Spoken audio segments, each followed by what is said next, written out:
मोक्षमार्गस्य नेतारम् भेत्तारम् कर्मभूभृताम् ज्ञातारं विश्वतत्त्वानां वन्दे तद्गुणलब्धये वन्दे तद्गुणलब्धये मोक्षमार्ग के नेता एवं कर्म पर्वतों के भेदक और विश्व के सब तत्वों के ज्ञायक चेतन संवेदक सद्गुण आप समान प्राप्त हो यही भावना भाकर दे विनय पूर्वक करूं वंदना बारंबार जिनेश्वर दे बारंबार जिनेश्वर दे।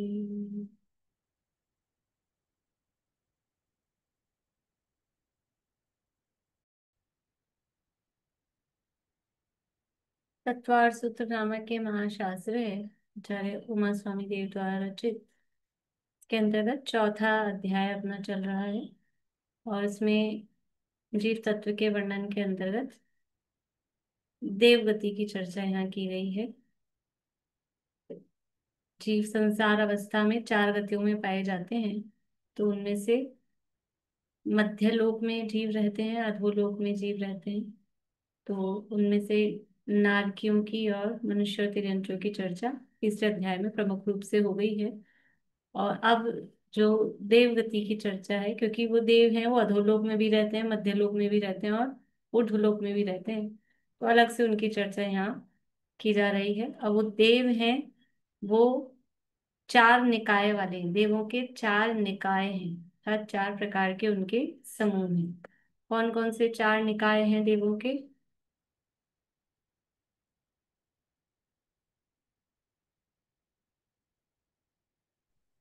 दे भवनवासी, व्यंतरवासी, ज्योतिष देव और वैमानिक देव। बढ़िया। भवनवासी, व्यंतर, ज्योतिष और वैमानिक, ये चार निकाय के देव हैं। उनमें से भवनवासी और व्यंतर देवों के बाद में ज्योतिष देवों की चर्चा यहाँ चल रही है। ज्योतिष देवों का नाम ज्योतिष क्यों पड़ा? ज्योतिष नाम क्यों पड़ा इनका?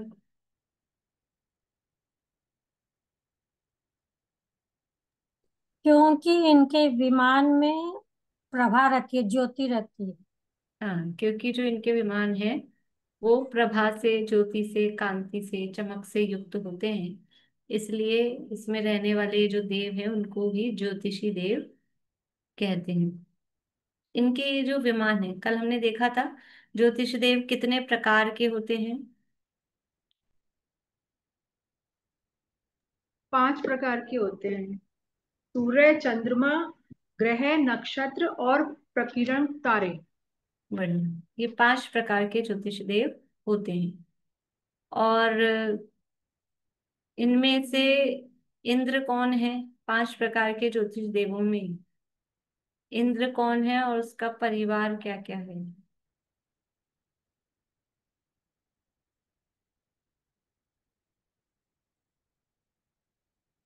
बोलिए रजनी जी।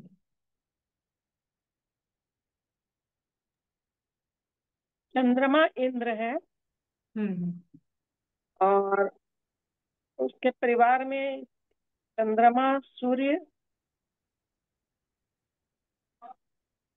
तभी यही आएगा ना आंसर ज्योतिबा जी? हम्म। बोलिए। चंद्रमा, चंद्रमा, सूर्य, तारे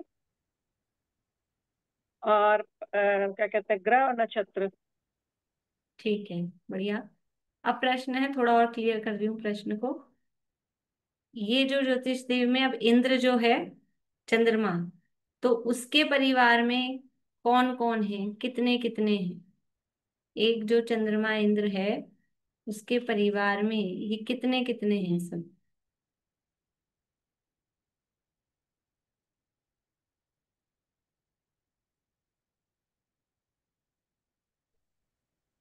एक सूर्य है, 88 ग्रह, 28 नक्षत्र और 66,975 कोड़ा कोड़ी तारे। बढ़िया, ये एक चंद्रमा का परिवार है। बोलिए वर्षा जी। एक सूर्य, चंद्रमा के परिवार में एक सूर्य है, 88 88 ग्रह है, 28 नक्षत्र है और 66,975 कोड़ा कोड़ी तारे हैं। बढ़िया, ये एक चंद्रमा का परिवार है। ये हमने कल देखा था। अब इनकी स्थिति, ये जो ज्योतिष देवों के विमान हैं, ये कहाँ स्थित है, इनकी लोकेशन। गूगल मैप में इनकी लोकेशन पूछेंगे तो कहाँ आएगी, इनकी लोकेशन कहाँ है। बोलिए। चित्रा पृथ्वी से 790 ऊपर जाके सबसे पहले आते सात हैं सौ नब्बे सेंटीमीटर मीटर। सॉरी, योजन। हाँ। 790 योजन ऊपर जाने के ऊपर सबसे पहले आते हैं तारे। और फिर मतलब 800 योजन पे है सूर्य। फिर 880 योजन पे है चंद्रमा। 884 योजन पे है नक्षत्र। और 887 योजन पे है बुध। 88, हम्म। 888 योजन पे है बुध। और फिर 891 योजन पे है शुक्र। फिर 894 योजन पे है बृहस्पति। फिर 897 योजन पे है मंगल। और 900 योजन पे है शनि। 110 योजन के अंतराल में सारे सूर्य चंद्र और ग्रह नक्षत्र सब है। बढ़िया, सारे ज्योतिष देव 110 योजन में स्थित हैं। बढ़िया, और कौन बोलेंगे। बिना देखे बोलना है।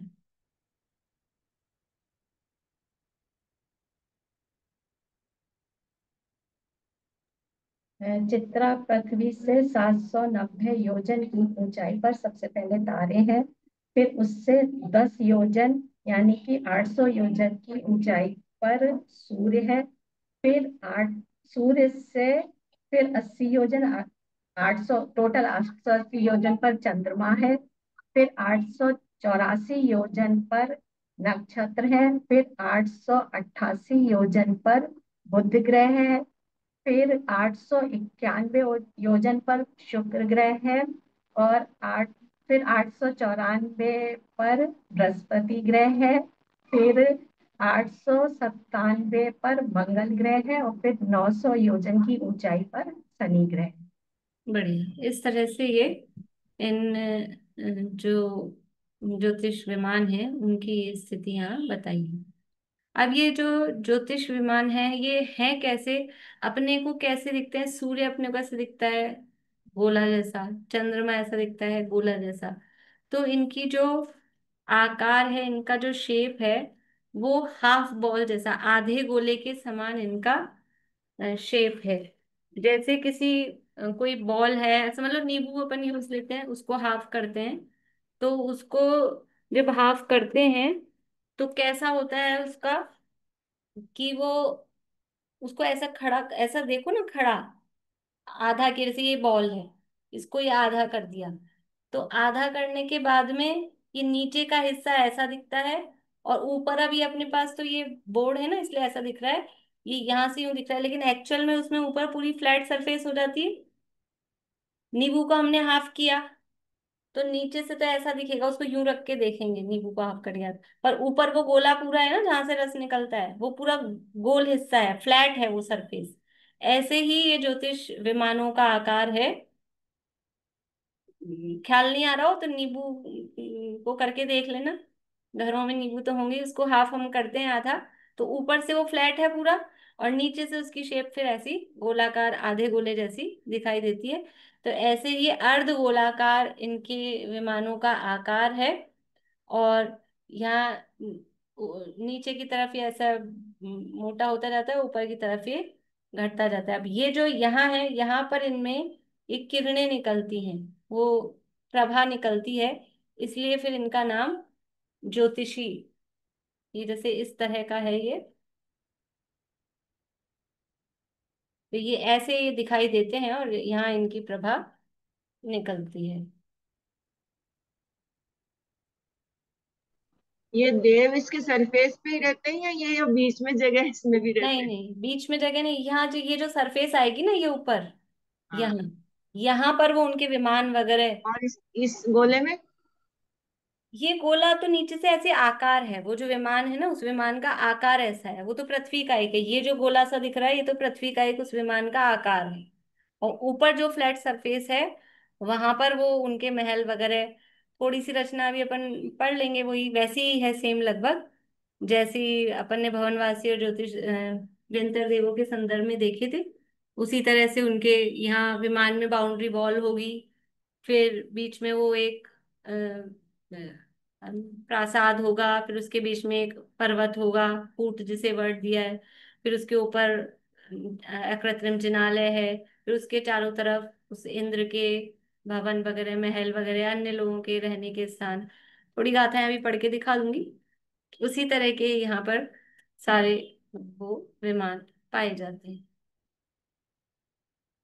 अब देखिए यहाँ जो कहा है, ये ज्योतिष देव करते क्या है, कहा है मेरु प्रदक्षिणा नित्य गतियो नृलोके, ये मनुष्य लोक में निरंतर सुमेरु पर्वत की परिक्रमा करते रहते हैं। तो ये सुमेरु पर्वत की परिक्रमा किस प्रकार से करते हैं, इनका ऊपर अपने अपने शब्दों में बोले तो आकाश में घूमते रहते हैं, ऊपर आकाश में।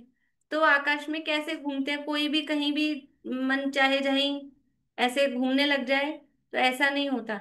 जैसे अपने यहाँ सड़क पर पूरे जहां जहां सड़क है वहीं ट्रैफिक चलेगा, जहां रोड बनी है वहीं हम गमन कर सकते हैं, जहां ट्रेन की पटरी है वहीं ट्रेन चल सकती है।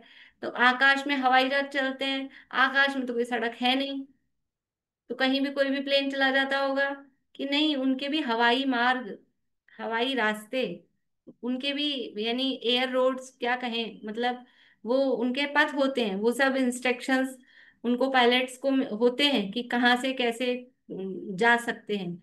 तो इनकी भी गमन की निश्चित गलियां होती हैं, जिन्हें हम अपनी भाषा में ऑर्बिट कह सकते हैं, और यहाँ शास्त्र की भाषा में उनको वीथियां या गलियां या संचार क्षेत्र या चार क्षेत्र, अलग अलग शब्दों से उनको दिया है। वो गमन की जो गलियां हैं उनको तो वीथी कहते हैं, इनके जो गमन की गलियां हैं, जैसे अपन गलियां वर्ड कह रहे हैं, उसको वीथियां, वीथी वर्ड से कहते हैं।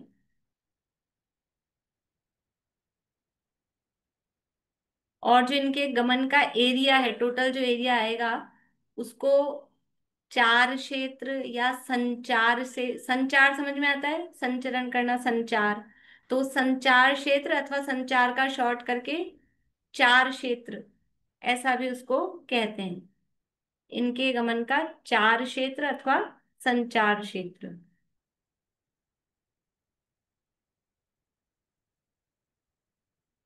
तो सूर्य, मतलब सूर्य चंद्रमा आदि जो ज्योतिष देव हैं, इनका गमन निश्चित क्षेत्र में होता है, उसे संचार क्षेत्र कहते हैं, और इनके गमन की निश्चित गलियां होती हैं जिन्हें वीथियां कहते हैं। अब इन सूर्य और चंद्रमा का गमन का जो क्षेत्र है वो कितना है, कि देखिए,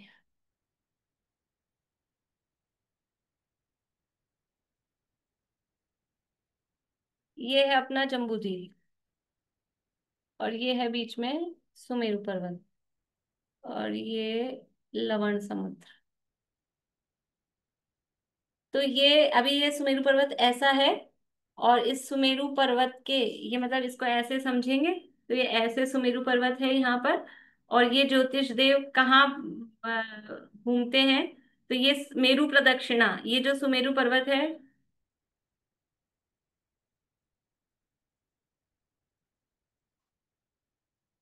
ये टिक नहीं रहा, ये जैसे ये सुमेरु पर्वत है, तो इसके यहाँ चारों तरफ ऐसे ऐसे, ये इतना 1 लाख योजन का है, और ये कितना घूम कहाँ पर है, 790 से 900 योजन, यानी इस सुमेरु पर्वत के बहुत नीचे ही, 790 योजन कितना हुआ? कि पहला जो मतलब पहला तो भूमि पे भद्रसाल वन है, उसके बाद दूसरा वन कौन सा है सुमेरु पर्वत पे? सुमेरु पर्वत के ऊपर दूसरा वन कौन सा है?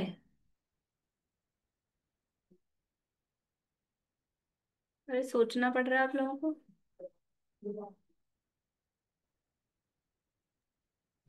नंदनवन। नंदनवन, ठीक है ना। वो कितनी हाइट पर है? नंदनवन कितनी हाइट पर है? हाइट याद नहीं है? कविता जी। ध्यान में 62,000। 500 कश्मीर। हाइट पे है ना। 500 योजन पे है हाँ। पहला नंदनवन, भूपर भद्रसाल। और फिर 500 योजन पे नंदनवन। तो 500 योजन पे नंदनवन है, और ये तारे कहाँ पर आ रहे हैं? 790 योजन पर, नंदनवन से थोड़ा ऊपर। और फिर तीसरा वन कौन सा है? तीसरा वन कौन सा है सुमेरु पर?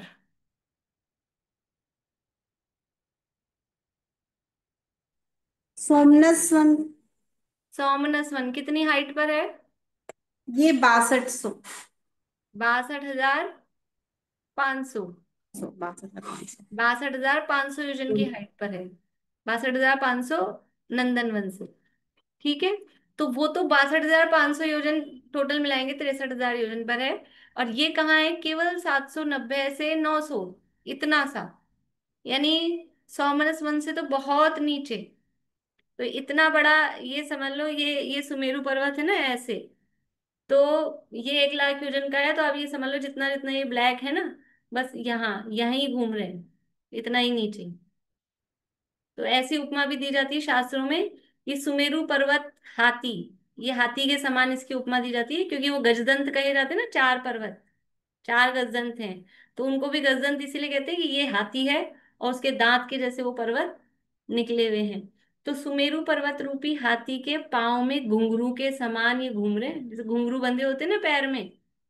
ये सारे सूर्य चंद्रमा ग्रह नक्षत्र तारे उस सुमेरु पर्वत रूपी हाथी के पैर में, घुंघरू बंधा हो हाथी के पैर में बांध देते, ऐसे वो उसके पैर में घुंघरू के समान यहाँ पर घूम रहे हैं। और जो जयमाला है अपनी पंचमेरु की, अभी सब कर रहे होंगे अष्टानिका में। तो तीर्थंकरों के नवन जलते, भये तीरथ सर्वदा, ताते प्रदक्षिण देत सुरगन, पंचमेरुन की सदा। कि ये तीर्थंकरों का अभिषेक तो कहाँ हुआ? यहाँ जाके पांडुप वन पे, 99,000 योजन की ऊंचाई पर, यहाँ जाके उनका अभिषेक हो रहा है। तो उनके अभिषेक के जल से ये पूरा सुमेरु पर्वत, ये क्या हो गया है? तीर्थ हो गया, इसलिए ये यहाँ पर इसके चक्कर लगा रहे हैं। ऐसी वहां उसमें उपमा दी है। तो ये जो इनका गमन, इनका जो क्षेत्र है, ये सुमेरु पर्वत के चारों तरफ है। लेकिन क्या सुमेरु पर्वत के चारों तरफ कहीं भी ये गमन करते हैं? तो कहा कि जो जम्बू द्वीप है, इस जम्बू द्वीप की, इसको थोड़ा छोटा कर लेते हैं अपन। ये जम्बू द्वीप, इस जम्बू द्वीप की बाउंड्री वॉल, ये है इसकी परिधि। ठीक है। ये जम्बू द्वीप की परिधि, ये जो बाउंड्री वॉल है, इससे 180 योजन अंदर, 180 योजन अंदर जाकर इसकी पहली वीथी आती है। पहला जो गमन का रास्ता है, गमन का मार्ग है, वो कहाँ पर स्टार्ट हो रहा है? जम्बू द्वीप की बाउंड्री वॉल से 180 योजन अंदर।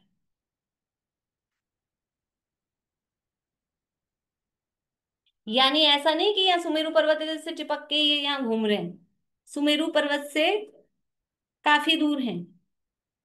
जम्बू द्वीप की परिधि से 180 योजन अंदर जाने पर, यानी बाहर से 180 योजन योजन अंदर आएंगे, तो उसके गमन की, इनके जो गमन की पहली वीथी है, वो यहाँ पर होती है, पहली वीथी। अभी आप लोगों को कैलकुलेशंस, इसमें जो तिलोई पन्नती में जो वर्णन है तिलोक सार में, ये ज्योतिष श्लोक का, उसमें बहुत गणित है। और जिन लोगों को गणित में इंटरेस्ट आता है उनको पढ़ना चाहिए और कर करके देखना चाहिए। अंकल आपको करना चाहिए, लक्ष्मी चंद्र जी अंकल जी, सुरेश चंद्र जी अंकल जी। ये तिलोय पन्नती का ये जो चैप्टर है वो बहुत ही कैलकुलेशन दी है, और यहाँ अपन थोड़ी सी तो करेंगे, बहुत सारी नहीं करेंगे, जितनी सी है अपने लेवल की उतनी ही करेंगे, घबराना नहीं बाकी सब लोग। बोलिए अंकल। 180 योजन अंदर ये सूर्य है, चंद्रमा है? दोनों के गमन का अभी कॉमन एरिया अपन देख रहे हैं, कॉमन एक सही है, टोटल जो एरिया है वो एक सही है, और सूर्य चंद्रमा और जितने भी हैं सबका एरिया इतना ही है, जो एरिया यहाँ बता रहे हैं उतना ही है। तो जम्बूद्वीप में कहाँ पर आया कि ये बाउंड्री वॉल से 180 योजन अंदर, ठीक है, ये पहली वीथी, तो वीथी है ऐसे राउंड में, इसलिए अपन ने यहाँ राउंड बनाया है। और जो अंतिम वीथी है वो कहाँ है कि लवण समुद्र में 330 योजन से कुछ अधिक, 330 योजन प्लस थोड़ा पॉइंट और है, लगभग 330 कर सकते हैं, लगभग 330 योजन अंदर जाकर, कहाँ पर अंदर जाकर, लवण समुद्र में 330 योजन अंदर जाकर वो अंतिम विधि है। इसको थोड़ा डॉट डॉट डॉट डॉट वाला बना देते हैं विधि को, ये विधि।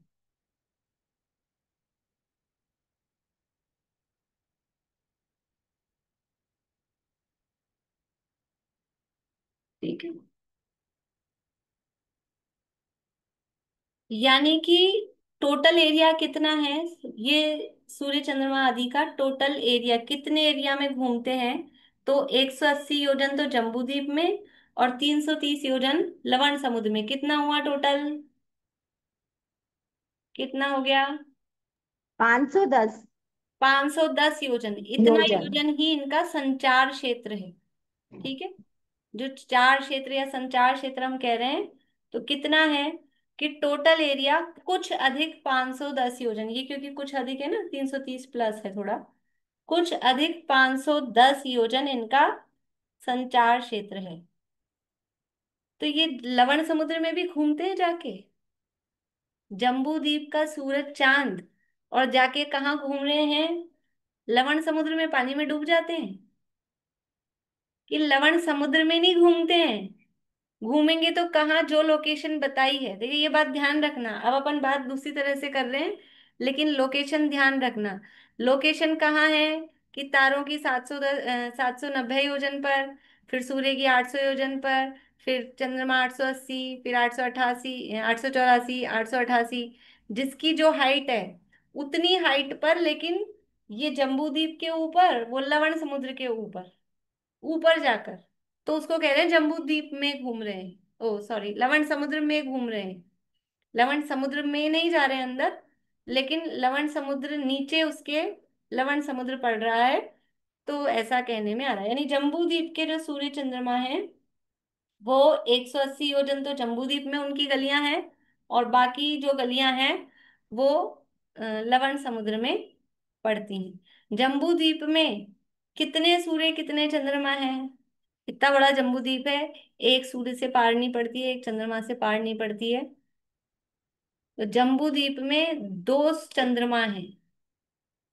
चंद्रमा राजा है ना इंद्र, तो जम्बू द्वीप में दो चंद्रमा है, अब उसका परिवार दो का डबल कर लो, दो चंद्रमा है तो सूर्य भी दो हो जाएंगे, अभी दुगने नक्षत्र कर लो, दुगने ग्रह कर लो, और तारे भी दुगने, 66,975 कोड़ा कोड़ी के दुगने, तो टोटल वो जम्बू द्वीप में कितने सूर्य चंद्रमा ग्रह नक्षत्र तारे हैं वो निकल के आएगा। तो जम्बू द्वीप में दो चंद्रमा है, दो सूर्य हैं, 88 को दो से गुणा करेंगे तो 176, 176 ग्रह हैं, नक्षत्र कितने हैं, 28 दूनी 56, 56 नक्षत्र हैं, और तारे कितने हैं, बोलिए अंकल, किया दुगना तारे, आवाज आवाज चालू करिए, आवाज बंद है अंकल आपकी। 66,975 का दुगना करेंगे तो 1,33,675, 350। 1,33,000, कुछ गड़बड़ है, 1,33,950। 950। 1,33,950 कोड़ा कोड़ी तारे। अभी आप जाके किसी को कह सकते हो, दुनिया में कहते हैं ना, क्या कर रहे हो रात भर, हम तारे गिन रहे थे, तारे गिन रहे थे। तो कह देना हाँ हम तारे गिनते हैं, हमारे पास एक आंखें ऐसी भी हैं। दुनिया में तो वो कहने की कहावत है, वास्तव में वो समझते क्या है कि कोई तारे गिन नहीं सकता है। कोई गिन सकता है तारे? तारे गिन सकते हैं क्या? नींद नहीं आ रही थी रात भर, तारे गिन रहे थे हम तो, कि गिने तो बताओ कितने गिने। तारे गिन नहीं सकते दुनिया में तो, लेकिन यहाँ केवली भगवान के इस आगम में ये तारे गिन के बताए हैं। ये कितने तारे हैं? अब बता देना आप किसी को कि हम गिन के आए हैं, रात भर बैठ के यही काम करा। और कितने तारे हैं जम्बू द्वीप में? 1,33,000 और 950 कोड़ा कोड़ी। ये जम्बू द्वीप में, जम्बू द्वीप में इतने तारे हैं।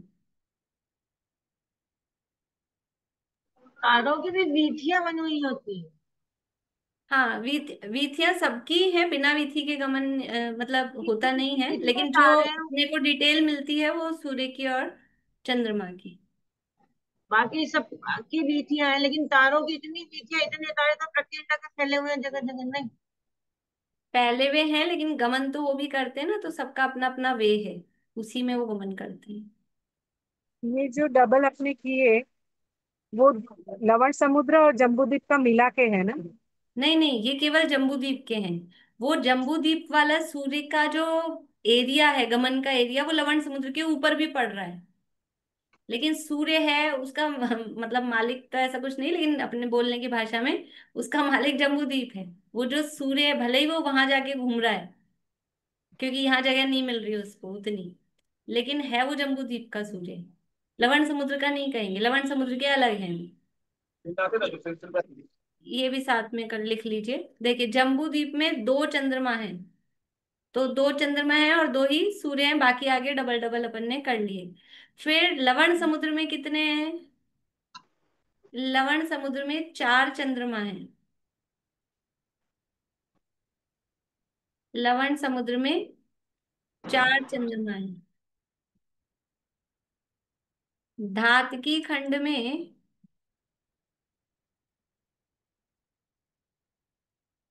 12, 12 चंद्रमा।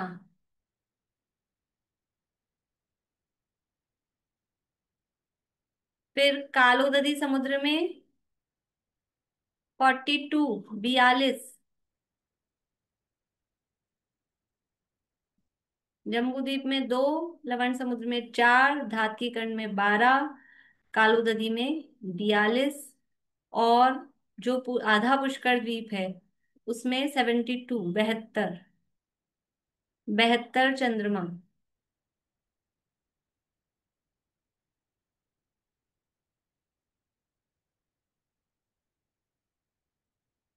तो टोटल 2.5 द्वीप में कितने चंद्रमा और कितने सूर्य हैं? तो 2 + 4 + 12 + 42 + 72, ये सब मिलके हो गए 132। 132 चंद्रमा और 132 सूर्य, क्योंकि वो दोनों एक एक हैं। बाकी सब अब जितने भी हैं, तो 88 को 132 से गुणा करो, और 28 को 132 से गुणा करो, और 66,975 कुड़ा कुड़ी को 132 से गुणा करो, तो सबकी टोटल संख्या वो निकल के आ जाएगी। इस तरह से ये 2.5 द्वीप तक की चर्चा अपन ने अभी, मतलब ये संख्या देखी है। इसके आगे फिर सूर्य चंद्रमा नहीं है क्या? आगे भी है, लेकिन यहाँ तक के गमनशील है, इसलिए यहाँ तक की संख्या देखी है। आगे कितने कितने हैं उसकी चर्चा अपन करेंगे बाद में, कि आगे किस तरह से हैं और कितने कितने हैं, उसका क्या हिसाब किताब है, वो चर्चा बाद में करेंगे। अभी थोड़ा अपन 2.5 द्वीप का समझ लें कि किस तरह से ये होता है। तो इनका जो अपन गमन देख रहे थे, इनके गमन का एरिया, संचार क्षेत्र कितना है? टोटल 510 योजन। 510 से कुछ अधिक 510 योजन इनका संचार क्षेत्र है। ये तो टोटल एरिया दोनों का सेम है, सूर्य का भी और चंद्रमा का भी, लेकिन जो गमन की गलियां हैं वो गलियों की वीथियों की संख्या में डिफरेंस है। तो ये सूर्य तो की, हाँ बोलिए। पुष्कर द्वीप में कितना बताया चंद्रमा? पुष्कर आधा, आधे पुष्कर द्वीप में हाँ, 72। 70। 72।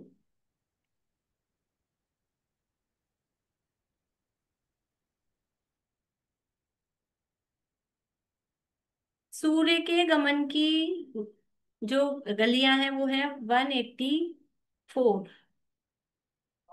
सूर्य के गमन की 184 वीथियां हैं।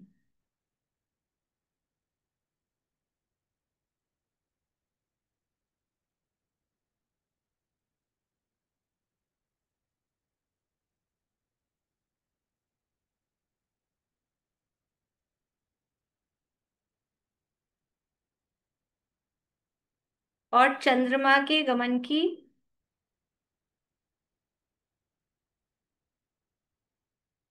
15 वीथियां हैं।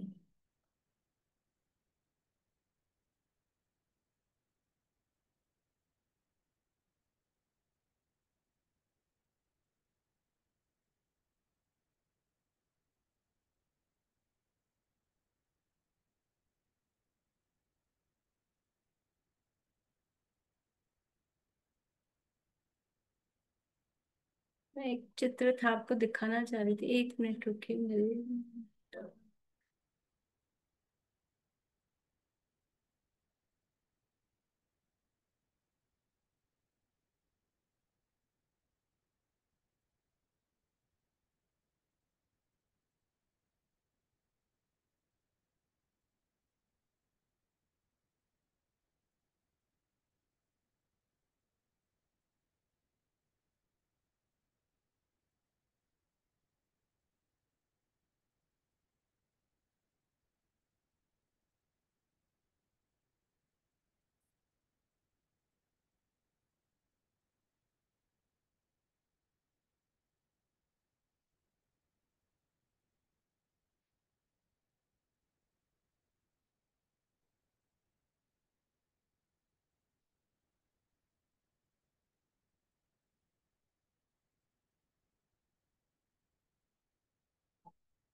चलिए अभी निकल नहीं पा रहा, फिर देखते हैं।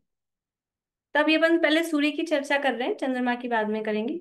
सूर्य के गमन की जो वीथियां हैं, गलियां हैं, वो कितनी हैं? 184, 184।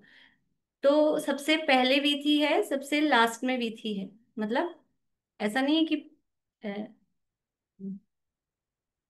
यानी वीथियां इतनी हैं तो उनके बीच के गैप कितने बनेंगे, ये मेरे को पूछना है।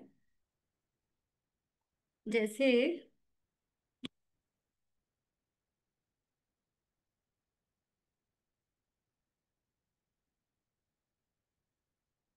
ये सुमेरु पर्वत है, और ये गमन की वीथी, ये पहली वीथी, फिर ये दूसरी वीथी, फिर ये तीसरी, ये चौथी, और ये 184, है ना, ऐसे करके बीच में। तो ये पहली विधि यहाँ है, दूसरी विधि यहाँ है, तीसरी विधि यहाँ है। तो इनके बीच में गैप कितने बनेंगे? और लास्ट में ये 184 भी है, ये 184 नंबर की है, ये 1 नंबर की है। गैप कितने बनेंगे?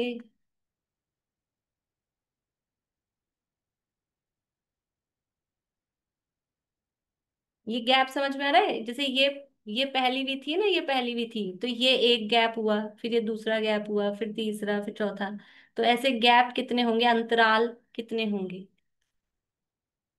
बोलिए रूपम जी। 183।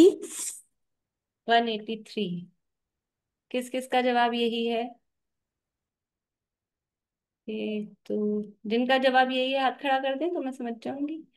अब ये सब डाउन कर लें अपने हैंड, और अगर कुछ और जवाब है तो बताएं। 182 विधि। 182 कैसे होंगे 182? पहली विधि है उसके बाद अंतराल है और अंतिम विधि है उसके पहले तक अंतराल है, तो 182 गैप होने चाहिए एक विधि से दूसरी विधि के बीच का गैप। नहीं, जिन्होंने 183 बोला है वो बताएं 183 कैसे है। अंकल आप समझाएंगे? दो विथी के बीच में एक गैप होता है, हम्म। तीन विथी में दो गैप होते हैं। इसी तरह हाँ, 10 विथी होगी तो 9 गैप नौ होंगे, है। तो एक गैप कम होएगा, बढ़िया। तो 184 भी थी है तो एक सौ तो तिरासी गैप है। 83 गैप है। बढ़िया, बहुत अच्छा। तो गैप कितने बन रहे हैं? 183। ठीक है। ये थोड़ी सी कैलकुलेशन कर रहे हैं जितनी अपने को समझने के लिए जरूरत है। ठीक है। तो इनके बीच का जो अंतराल है वो कितने हैं? गलियां तो हैं 184, लेकिन गैप कितने हैं? 183। अब ये जो गैप है, एक वीथी एक वीथी की चौड़ाई कितनी है? देखिए पहले सूर्य की चौड़ाई, सूर्य का जो विमान है, सूर्य का विमान का विस्तार कितना है? अभी अपन चर्चा अभी सूर्य सूर्य की कर रहे हैं, चंद्रमा की बाद में करेंगे। सूर्य का विमान, जो ये विमान बताया ना हाफ बॉल जैसा, तो उसका जो ये विस्तार है, ये हाफ बॉल जैसा ये सूर्य का विमान है, इसका विस्तार कितना है?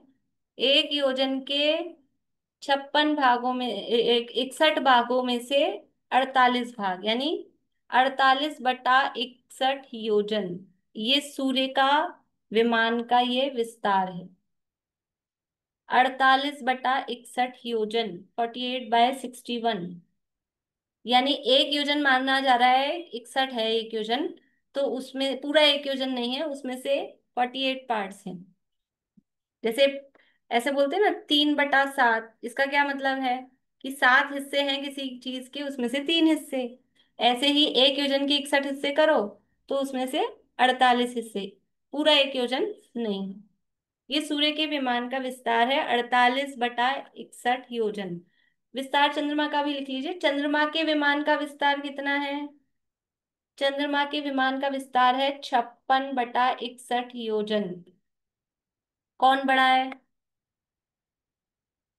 सूर्य बड़ा है कि चंद्रमा बड़ा है विस्तार में? सूर्य बड़ा है कि चंद्रमा बड़ा है? यहां से देख के बताना है, सुना सुनाया नहीं बताना है।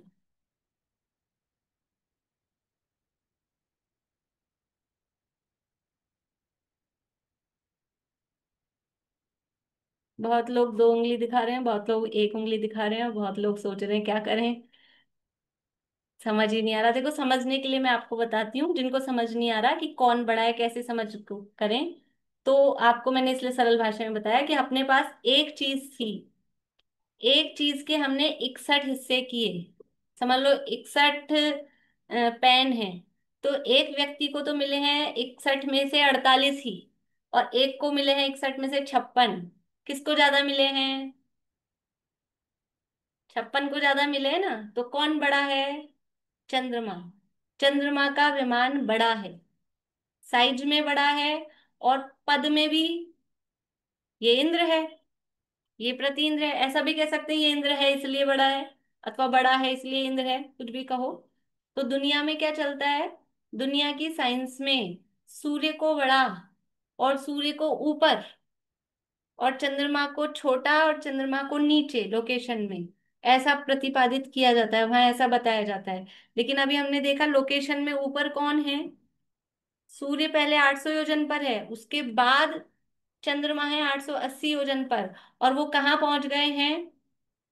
चंद्रमा पर, सूर्य को क्रॉस करके। और सूर्य को खुद ही कहते हैं आग का गोला है, सूर्य आग का गोला है। सूर्य के को हम 12 बजे दिन में सीधा आंख से देख नहीं सकते, उसके पास जाके उससे ऊपर, चंद्रमा के ऊपर जाके पहुंच गए। ये कैसे हो सकता है? ये बिल्कुल भी, यानी थोड़ा सा भी बुद्धि लगाई जाए जिनागम के आलोक में तो ये संभव नहीं है। और दूसरी बात, वो ज्योतिष देवों के रहने के घर हैं, इनके विमान है। ऐसे कोई भी जाके उनके वहां कूद फांद कर आए, ऐसा उनका स्थान नहीं होता है हमारे यहाँ के जैसा। तो खैर, सूर्य का विमान का विस्तार है 48/61 योजन। चंद्रमा की विमान का विस्तार है 56/61 योजन। इसको यही नाप दी गई है, यही नाप याद करनी है इसी तरह से। 48/61 योजन, 56/61 योजन।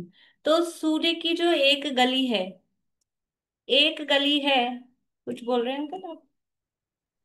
48/61 तो ठीक है, पर ये योजन है क्या? मतलब एक ही योजन है क्या नाप? हाँ, इतना योजन मतलब जैसे बोलते हैं ना आधा किलोमीटर, 1/2 किलोमीटर, ऐसा अपन ने बोला। हम्म। 1/2 किलोमीटर, ऐसे ये 48/61 किलोमीटर, या 1/2 योजन बोलो। मतलब एक योजन पूरा नहीं है, पॉइंट्स में आएगा, पॉइंट्स में आएगा, तो उसको, इसको बटा की भाषा में लिखा है। अब सूर्य के गमन की जो एक गली है, ये सूर्य के गमन की गली है, तो एक गली कितनी चौड़ी है, एक गली की चौड़ाई कितनी है? जिनको मैथ्स में रुचि है उनके लिए कल के लिए होमवर्क है, अभी अपन कर रहे हैं। मतलब जिनको रुचि है, बाकी लोग नहीं कर सकते ऐसा नहीं कह रही हूँ, सभी को करना है, लेकिन विशेष जो रुचि रखते हैं तो वो जल्दी से कर पाएंगे। ये सूर्य के गमन की एक गली है, ये दूसरी गली है। तो ये तो अपन ने पेन से बनाया, लेकिन इसकी मोटाई कितनी होगी, ये गली कितनी मोटी कितनी चौड़ी होनी चाहिए? तो जितनी सूर्य की मोटाई है, उतनी ही वीथी की मोटाई कहो चौड़ाई कहो उतनी है। तो वीथी कितनी है? 48/61 योजन की एक वीथी। कैलकुलेशन ये करनी है आपको कि एक वीथी है 48/61 योजन की, तो 184 वीथियां कितने योजन में हो जाएंगी, इसके योजन निकालने हैं। इसलिए मैंने थोड़ा कहा है, जिनको गणित में इंटरेस्ट है वो करके लाएंगे ये काम। अभी नहीं करेंगे, अभी नहीं करिए, अभी अपन थोड़ा आगे पढ़ रहे हैं, कल कल देखेंगे आंसर। अंकल ने कर भी लिया है। शब्द का तो इसके लिए यूज लेंगे ना, हम्म। गैप शब्द तो अपन इसके लिए यूज लेंगे ना, 183 के लिए गैप शब्द क्यों हाँ, यूज लेंगे? अभी गैप की बात नहीं कर रही, अभी तो मैं एक एक अभी आपने बताया ना 183 गैप, वन उनमें वो। एटी थ्री गैप है, वो गैप भी अभी यहाँ काम आएंगे, अभी अपन निकाल रहे हैं ना, उसमें गैप भी काम आएंगे। अच्छा, तो उसको गैप क्यों बोलेंगे? वीथी के बीच में गैप है वो, अभी बता गैप तो रही हूँ। ये चलाएगा ना, ठीक है। अभी बता रही हूँ गैप क्यों बोल रहे हैं, गैप कैसे है, अभी बताती हूँ। बोलिए मनोरमा आंटी। क्या आप दोबारा बोल दो जो भी बोला आपने।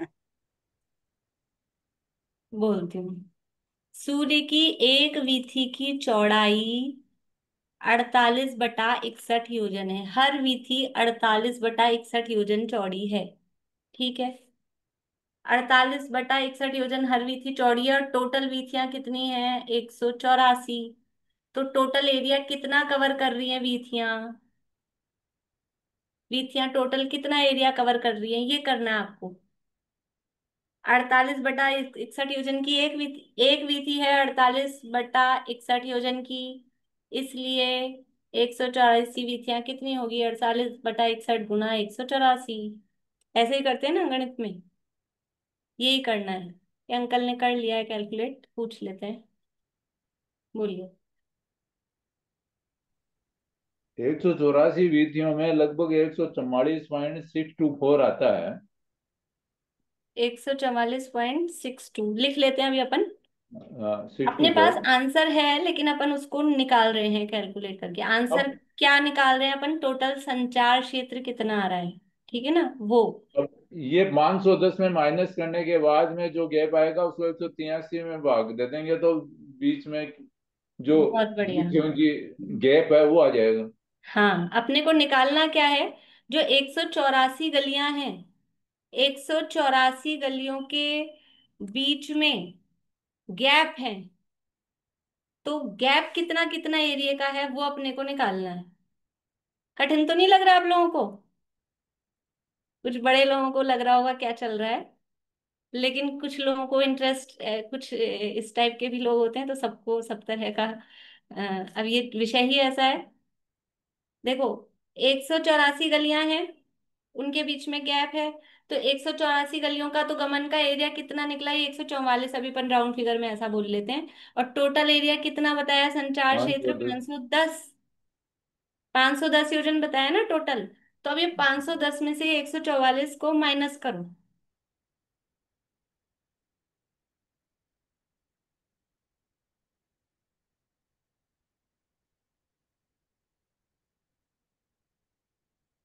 ये अंकल आपने 366। कितना? 366। 366। अब ये 366 को अपने गैप कितने आ रहे हैं? 183 गैप आ रहे हैं।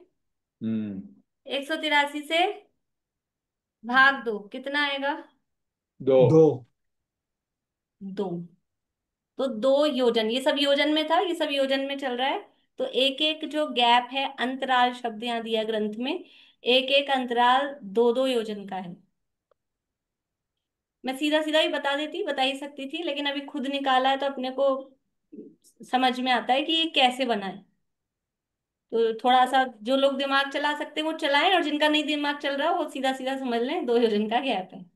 ज्यादा घबराने की जरूरत नहीं है, ठीक है। बाकी लोगों ने करके दिया अपने को, ऐसा समझ लें। तो टोटल जो संचार क्षेत्र है वो 510 योजन का है। अभी सूर्य की बात अपन कर रहे हैं। 510 योजन में 184 तो उसकी गमन की गलियां हैं। और एक गली उतनी ही चौड़ाई वाली है जितना वो खुद है, बस उतनी ही वो गली है। वो खुद ही, वो गली क्या है, वो ही है बस। तो वो जितना वो है 48/61 योजन का, उतनी तो गलियों से अपन ने किया, तो वो आ गया 144.62। इतना एरिया तो गलियों में कवर हुआ। और बाकी 510 योजन में से जो 366 योजन बच गए वो सब क्या है? वो अंतराल, बीच बीच में गैप है। यानी एक गली से दूसरी गली चिपकी भी कैसे हो सकती है? एक गली से दूसरी गली के बीच में गैप है। तो अब वो सूर्य कैसे गमन करता है और वो गैप को किस तरह से कवर करता है, वो थोड़ी सी चर्चा है अपने को यहाँ देखने की। तो सूर्य जो है,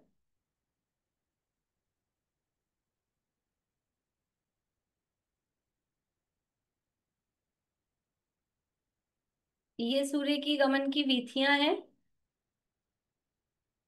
ये विधि है और ये दूसरी विधि है। तो ये एक विधि से दूसरे विधि के बीच में 2 योजन का गैप है। अब जम्बूद्वीप में कितने ये है? जम्बूद्वीप, जम्बूद्वीप में कितने सूर्य हैं? 2 सूर्य हैं। और दोनों सूर्य मिलकर ये एक यहाँ पर सूर्य बना देते हैं अपन, एक यहाँ पर सूर्य, ठीक है।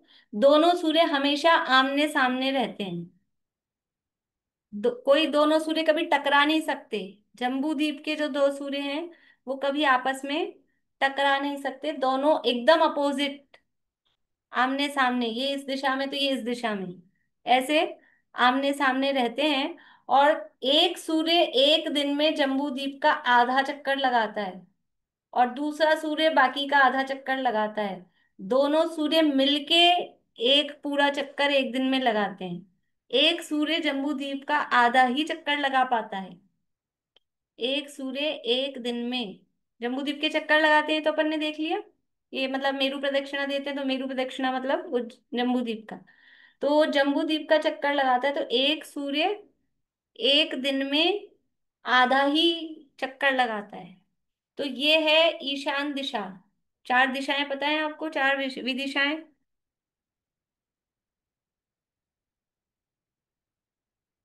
अरे क्या, ये बंद क्यों हो गया बार बार?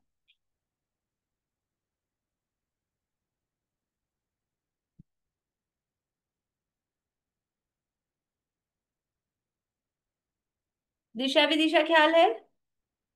देखिए, ये थोड़ी रचनाएं पढ़ने के लिए दिशा विदिशा ख्याल होनी चाहिए। ये है पूर्व, पश्चिम, दक्षिण, उत्तर, ये नक्शे में हमेशा ही। ये फिर बंद हो गया? दिख नहीं रहा स्क्रीन पे। ये अपने आप ही बंद हो ही जा रहा है, क्या हो रहा है ये? अरे क्या चक्कर हो गया है?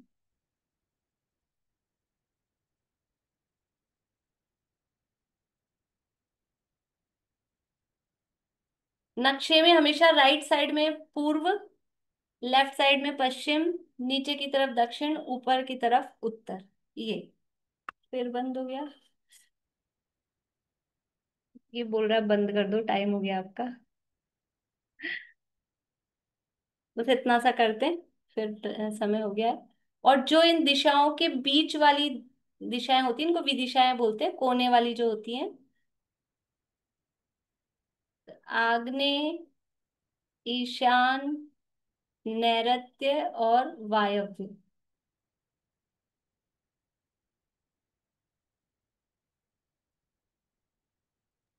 ईशान उधर होगा मैम, ऊपर ईशान होगा। अच्छा, उल्टा लिख दिया क्या मैंने? ये तो सही है ना, नैऋत्य और वायव्य। हाँ, ईशान इधर ऊपर ये होगा। ईशान, हाँ। आग्नेय, पूर्व दक्षिण के बीच वाली, ये नैऋत्य और ये वायव्य। ठीक है, थैंक। ये जो कोने वाली हैं विदिशाएं, ईशान, आग्नेय, नैऋत्य और वायव्य। तो जो सूर्य उदित होता है, हम जो कहते हैं ना, सूर्य कहाँ से उगता है? पूरब से कि पश्चिम से? लोग पश्चिम से उगाते हैं, आज तो सूरज पश्चिम से उग गया। तो ना पूरब से उगता है ना पश्चिम से उगता है। एक्चुअल में सूर्य जो उगता है वो ये इन दिशाओं से, इसलिए मैंने इस साइड बनाए थे ये। वायव्य और आग्नेय, इन दिशाओं से ये सूर्य अपनी ये विधि ऑर्बिट चेंज करता है। ऑर्बिट चेंज करनी पड़ेगी।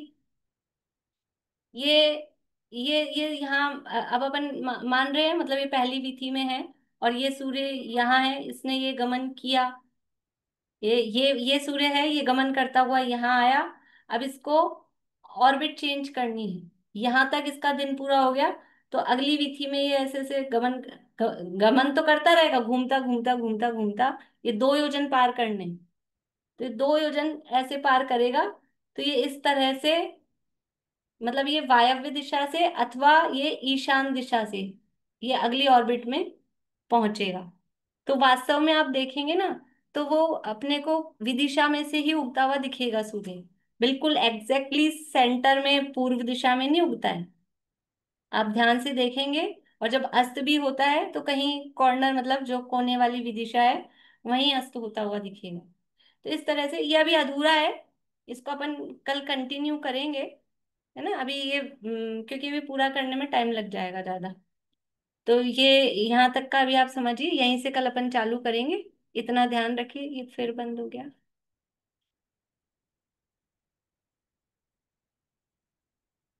और बाकी फिर जो प्रश्न भी होंगे तो कल पूरा समझने के बाद फिर अगर आपके कोई प्रश्न होंगे तो वो देखेंगे। और वो चित्र भी मैं खोज के रखूंगी, आज निकल नहीं पाया।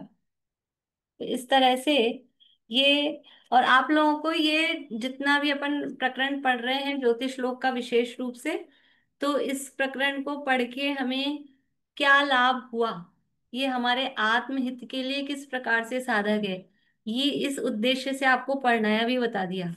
तो आपको ये जरूर इसमें से निकालना है कि इससे हमारा आत्महित किस प्रकार से हो सकता है, हमारे आत्महित के लिए ये कैसे कार्यकारी है।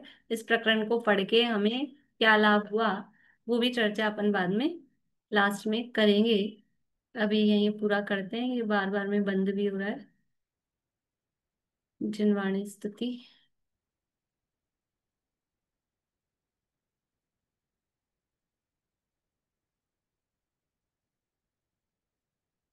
बोलिए वर्षा जी, आप बोलिए। जब से लिया चैतन्य के आनंद का आस्वाद, रमणीक भोग भी लगे मुझको सभी निस्वार।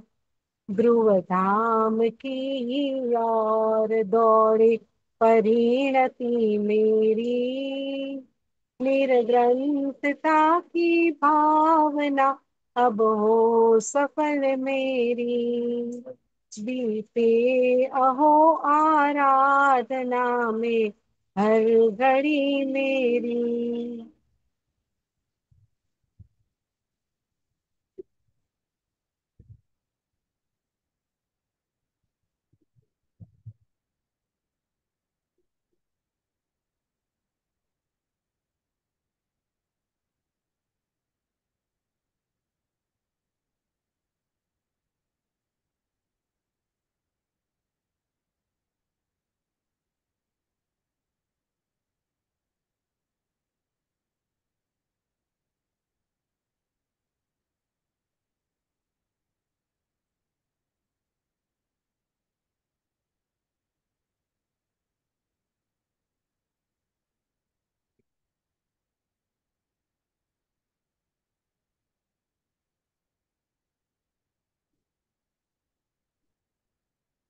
जय हो तो आज शाम में जिनवाणी माता की। जय श्री सभी को।